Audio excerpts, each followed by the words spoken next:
Hello दोस्तों, welcome to my channel. आज की क्लास बड़ी डिफरेंट क्लास होने वाली है। आज मेरे उन भाइयों के लिए क्लास है आज जो सरकारी नौकरी करना चाहते हैं। और सरकारी नौकरी किसमें? SSC, GD, BSF, CRPF, CISF, किसी भी आर्म फोर्स में सरकारी नौकरी करना चाहते हैं। अब करना तो वो चाहते हैं, उनकी बहुत अच्छी तैयारी है, फिजिकल भी उनका बढ़िया है, लेकिन सबसे उनकी बड़ी जो प्रॉब्लम आ जाती है कि उनका पेपर नहीं निकलता, वो पास नहीं कर पाते पेपर। तो वही उन सारे सवालों के जवाब आज मैं देने आया हूं आप लोगों को कि आप अपने पेपर को कैसे टैकल कर सकते हैं, किस तरीके से आप अपना पेपर क्लियर कर सकते हैं, क्या टेक्निक होनी चाहिए पेपर करने की, वो सारी बातें मैं बताऊंगा। क्या क्या पढ़ाई करनी है, तो कुछ सवाल हैं यहाँ पे। तो सबसे पहले आपका यही सवाल रहता है कि सर फिजिकल तो हम पास कर लेते हैं लेकिन पेपर ही निकलता, क्या करें? तो ये मैं भी बताऊंगा कि फिजिकल का तो आप कर लोगे लेकिन पेपर कैसे पास करना है उसकी जिम्मेदारी अब मेरी है। मैं बताऊंगा कैसे करना है, कैसे पास करें, कैसे पढ़े, किससे पढ़े और क्या पढ़े, ये सारे सवालों के जवाब मैं देने वाला हूँ। तो किसी भी एग्जाम की तैयारी करने के लिए हमें समझना पड़ता है उस एग्जाम का पैटर्न। उस एग्जाम का पैटर्न क्या है, क्या क्या उसमें क्वेश्चन आते हैं, किस किस सब्जेक्ट से क्वेश्चन आते हैं, ये सारी चीजें जरूरी है। अगर आप किसी भी आर्म फोर्स की तैयारी कर रहे हैं, अगर मान लो कि आप एसएससी जीडी की तैयारी कर रहे हैं, तो अगर आप एसएससी जीडी की तैयारी कर रहे हैं तो उसके साथ बीएसएफ, सीआरपीएफ, सीआईपीएफ, किसी भी आर्म फोर्स की आप तैयारी करेंगे तो एसएससी जीडी उसके लिए बिल्कुल सफिशिएंट है। एसएससी जीडी एकदम टॉप क्लास है। उस पे कोई भी अगर क्वेश्चन, आप उसके क्वेश्चन को आप इजीली सॉल्व कर पा रहे हैं तो इसका मतलब आप किसी भी एग्जाम को इजीली सॉल्व कर सकते हैं। तो एसएससी जीडी का सबसे पहले हम पैटर्न समझ लेते हैं कि इसमें होता क्या क्या है। तो सबसे पहले इसमें क्या है, आपको हिंदी या इंग्लिश इन दोनों में से कोई एक लैंग्वेज चूज करनी पड़ेगी। आपकी जो भी अच्छी लैंग्वेज है आप उससे कर सकते हो। तो ज्यादातर भाई लोग गांव से हैं, गांव से बिलोंग करते हैं, तो वो हिंदी को चूज करेंगे। हिंदी में आते हैं 25 क्वेश्चन, आपको 25 क्वेश्चन देखने के लिए मिलेंगे हिंदी में। फिर उसके बाद है रीजनिंग, रीजनिंग में भी 25 क्वेश्चन होते हैं। फिर उसके बाद आती है अपनी जीके, उसमें भी 25 क्वेश्चन होते हैं।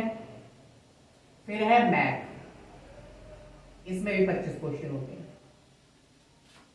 तो सबसे ज्यादा जो बच्चे अटकते हैं वो अटकते हैं मैथ में। और सिलेक्शन का एक बिल्कुल सीक्रेट यही है कि आप हिंदी को कवर कर लो, आप मैथ को कवर कर लो और आप जीके, इसको रीजनिंग को कवर कर लो। अगर आपने ये तीन चीजें, तीन सब्जेक्ट अच्छे से क्लियर कर लिए तो आपको नौकरी लेने से कोई नहीं रोक सकता। बात आती है इस जीके की। ये जो जीके है 25 नंबर की, इस 25 नंबर के जीके पर किसी का भी कंट्रोल नहीं है। आपको कोई भी टीचर आके कितना भी अच्छा पढ़ा जाए, कुछ भी बता जाए, लेकिन इस जीके का कोई कंट्रोल नहीं है। इसमें इतने क्वेश्चंस आते हैं, इतने अलग अलग वैरायटी के क्वेश्चंस आ जाते हैं कि आप 25 में से 25 क्वेश्चन कर पाना बहुत ही ज्यादा डिफिकल्ट होता है। हाँ, इसका कुछ एक फिक्स पैटर्न है, उसमें से आप फिक्स क्वेश्चन जरूर कर पाओगे। 100% उतने क्वेश्चन आपके सही होंगे क्योंकि उसका एक लिमिटेड भी है।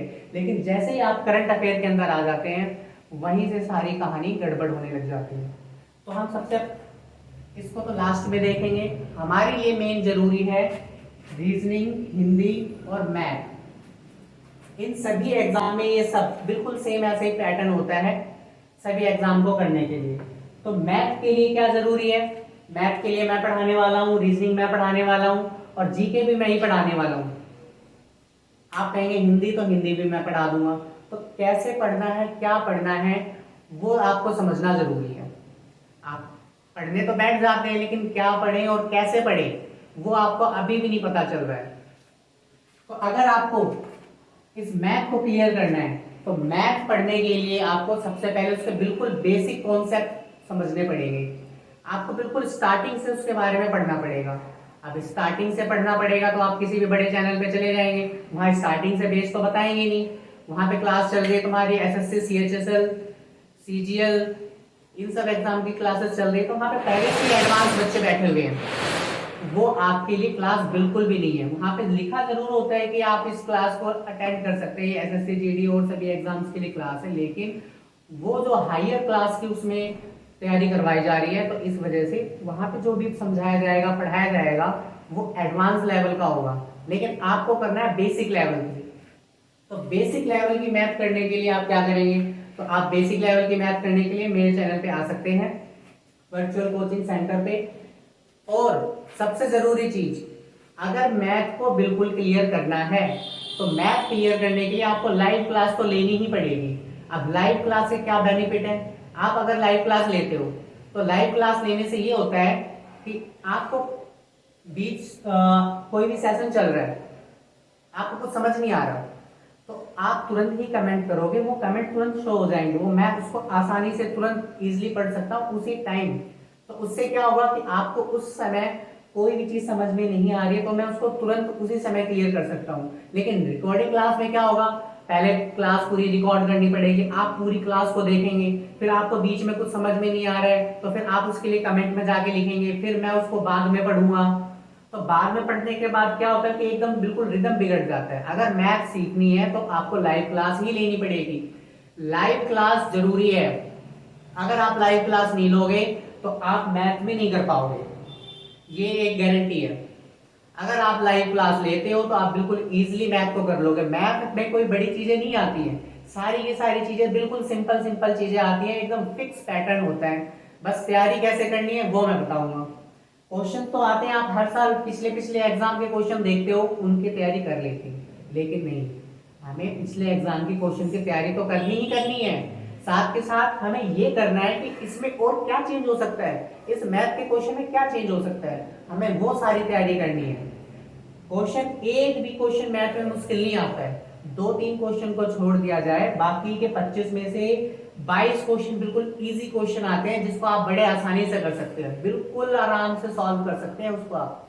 लेकिन एक करने का तरीका होता है, आपने एक क्वेश्चन पढ़ लिया, उसको रट लिया, तो रटना नहीं है, उसके पूरे बेसिक कॉन्सेप्ट को समझना है। फिर पेपर कैसे अटेम्प्ट करें, आप लोगों को यही नहीं पता, बहुत सारे बच्चों को यही नहीं पता होता कि पेपर को कैसे अटेम्प्ट करें, इसी वजह से उनका पेपर हर बार रह जाता है। तो कभी भी पेपर अटेम्प्ट करा जाता है तो उसमें अगर कोई भी लैंग्वेज और ये जीके दे रखी है तो हमें सबसे पहले उसे ही करना है। आप सबसे पहले जीके क्वेश्चन देख लो फटाफट, 5 से 7 मिनट लगेंगे आपको, सारे के सारे जीके क्वेश्चन आप देख लोगे, आपको जो आता है आप उस पर टिक कर दो, बाकी को स्किप कर सकते हैं।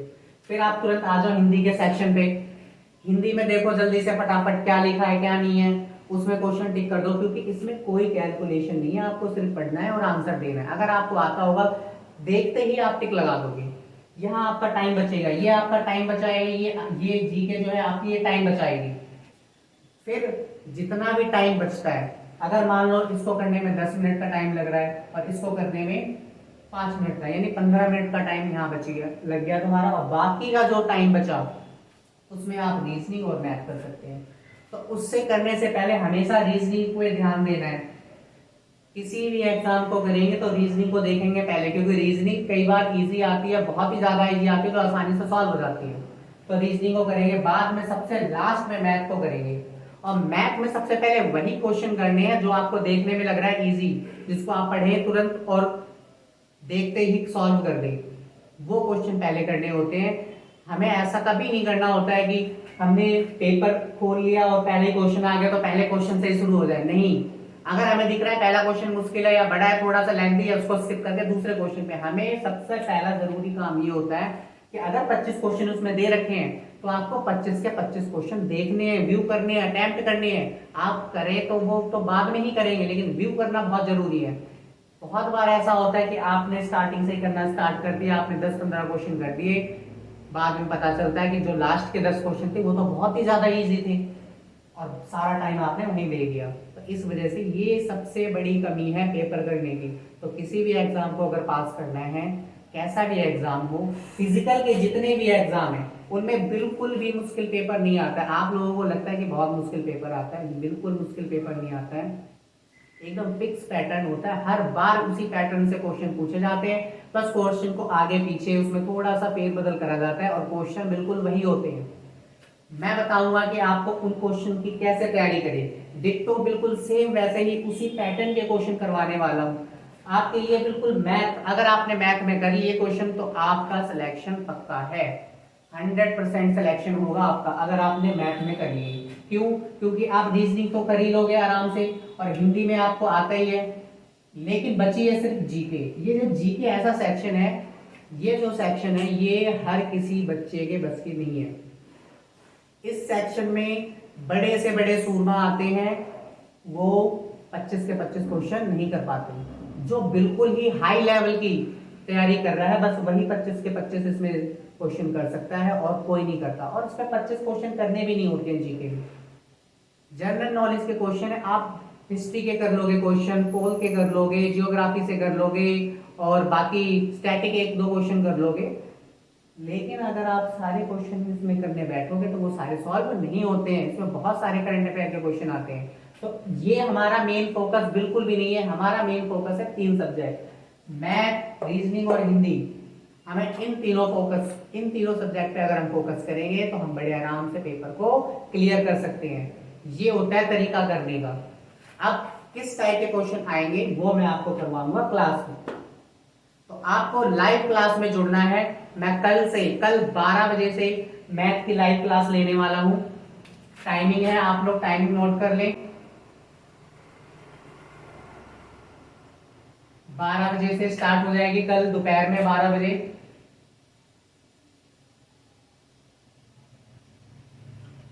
कल संडे भी है, इसलिए मैंने सोचा है कल से ही क्लास स्टार्ट कर दे। आप उस क्लास में आकर के बिल्कुल चेक कर सकते हैं आपके कमेंट पढ़े जा रहे हैं या नहीं पढ़े जा रहे हैं। आपके कमेंट, वो सारी बातें आप देख सकते हैं। आप एक बार क्लास में आइए, आपको खुद पता चल जाएगा कि आपकी जो तैयारी है वो किस लेवल तक जा रही है, आपको कितनी जरूरत है पढ़ने की, कितनी जरूरत नहीं है, आपको कितना समझ में आ रहा है, आपके क्वेश्चन के आंसर मैं दे पा रहा हूं या नहीं दे पा रहा हूं। वो सारी चीजें आपको लाइव क्लास में आगे पता चलेंगी। आपको लाइव क्लास जरूर अटेंड करनी है। अगर आपको सरकारी नौकरी लेनी है तो आपको लाइव क्लास तो करनी ही पड़ेगी। मैथ के लिए लाइव क्लास बहुत जरूरी है। अगर आप लाइव क्लास नहीं ले रहे हो तो आपके लिए बहुत मुश्किल होने वाली है, क्योंकि इसमें मैथ में ऐसे इस तरीके से क्वेश्चन करे जाते हैं ताकि वो टाइम कंज्यूम करें। हम क्वेश्चन तो कर लेंगे सही है सभी, लेकिन क्या फायदा, 1 घंटा हमने उसी में लगा दिया तो फायदा क्या होगा, बाकी के हम करेंगे नहीं, हो ही नहीं पाएगा। क्वेश्चन करने का तरीका यही है कि हमारा टाइम बच सके। तो कैसे बचेगा टाइम, वो आप लाइव क्लास में आकर के देखेंगे किस तरीके से हमारा टाइम बचेगा। सरकारी नौकरी आपकी ही है, आप बिल्कुल आसानी से ले सकते हो। बस आप छोटी छोटी जो गलतियां करते हो उन पे थोड़ा सा सुधार कर लो, आप आराम से सरकारी नौकरी ले सकते हैं। एसएससी जीडी का मैंने ये बताया पूरा पैटर्न, सेम ऐसे पैटर्न सबका आता है। एसएससी जीडी का ही जो आएगा सबसे टफ पेपर आएगा, और बाकी के ये जितने भी एग्जाम है यहाँ पे वो सभी इजी पेपर आते हैं। यूपी पुलिस की अगर बात कर लें तो इसमें रीजनिंग, मैथ और हिंदी काफी आती है। इसके लिए हिंदी आपको काफी ज्यादा पढ़नी पड़ेगी। यूपी पुलिस का ये पेपर हो जाता है। आपने अगर मैथ को आसानी से कर लिया तो आपका यूपी पुलिस का पेपर 100% हो जाएगा। ये सारी चीजें हैं। और रेलवेज में भी सेम ऐसे ही आता है। अगर यूपी पुलिस की आप तैयारी कर रहे हैं तो रेलवे की तैयारी आपकी ऑटोमेटिक हो गई है, आपको बिल्कुल अलग से पढ़ने की कुछ भी जरूरत नहीं है। यूपी पुलिस की भी वैकेंसीज आने वाली हैं और रेलवे की वैकेंसीज आने वाली हैं, तो आपको तैयारी के लिए अभी से ही जुड़ना पड़ेगा। तो आप समझ गए, कल संडे है, 12 बजे दोपहर में लाइव क्लास के लिए सभी जुड़ेंगे। ओके, चैनल को सब्सक्राइब करें, शेयर करें, लाइक करें। आप लोग लाइक नहीं करते हो। अगर कोई डाउट है इस वीडियो के सेक्शन में आप कमेंट कर सकते हैं। अगर आपको टाइमिंग चेंज करवानी है, 12 बजे आपको अगर सुटेबल नहीं लग रहा है तो आप बता सकते हो कि किस टाइम लाइव क्लास लेनी चाहिए, तो वो उसके अकॉर्डिंग मैं फिर फिक्स कर दूंगा। ठीक है।